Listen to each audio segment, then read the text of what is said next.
অসুখ সারে না কেন? অসুখ কোথায় হয়? শরীরে। আমাদের মাথা, নাক, কান, গলা, বুক, ফুসফুস, হার্ট, কিডনি, স্টমাক, হাত পা কোনোটা না কোনোটা অসুস্থ হচ্ছে। ওষুধ খাওয়া হচ্ছে, সারছে, আবার হচ্ছে। কারণটা কি? একবারে সারে না কেন? কারণ আমাদের এই শরীর আর শরীরের রহস্য অনেক গভীর। শরীর কি শুধুই শরীর? না, আছে মন, আছে বুদ্ধি, আর তার উপর আছে সূক্ষ্ম শরীর। মনের প্রভাব শরীরের ওপর অপরিসীম। যেমন মন তেমন শরীর। ওষুধে শরীর সারল, কিন্তু মন তো সারল না। অসুস্থ মন আবার শরীরকে অসুস্থ করে তুলল, এবং এই খেলা চলতেই থাকবে। মনকে সারাই কি করে? এই মন তো একদিনের নয়, জন্ম জন্মান্তরের কর্মের ফসল।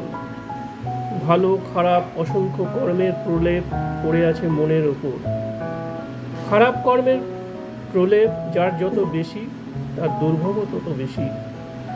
জন্মের সময় যে বীজ থেকে প্রথমে চারা, পরে মহিরুহ হয়, মন সেই বীজের মধ্য দিয়ে এসে সারা শরীরে ছড়িয়ে আছে, প্রতিটি কোষে।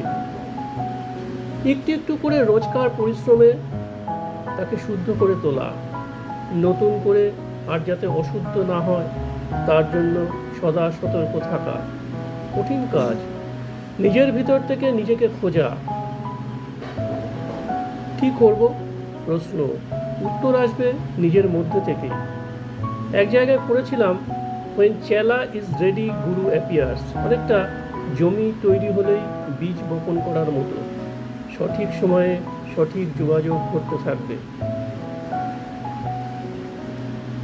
চেষ্টা করতে করতেই একটু একটু করে মনের ময়লা দূর হবে।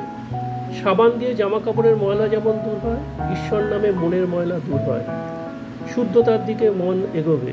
যত এগোবে তত শুদ্ধ মনের প্রভাবে শরীরের মেটাবলিক সিস্টেম একটা সুন্দর ছন্দে চলতে শুরু করবে। তখন ওষুধেও কাজ হবে দ্রুত। হিংসা, দেশ শূন্য, সরলতায় ভরা এক মন, নির্লিপ্ত, নির্বিকার। সুস্থ শরীরের আনন্দই আলাদা।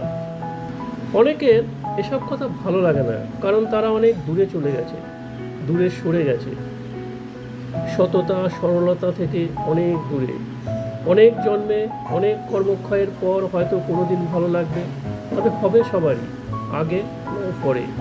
কারণ আমরা সবাই যে তারই সন্তান, তিনি কাউকেই ফেলতে পারবেন না।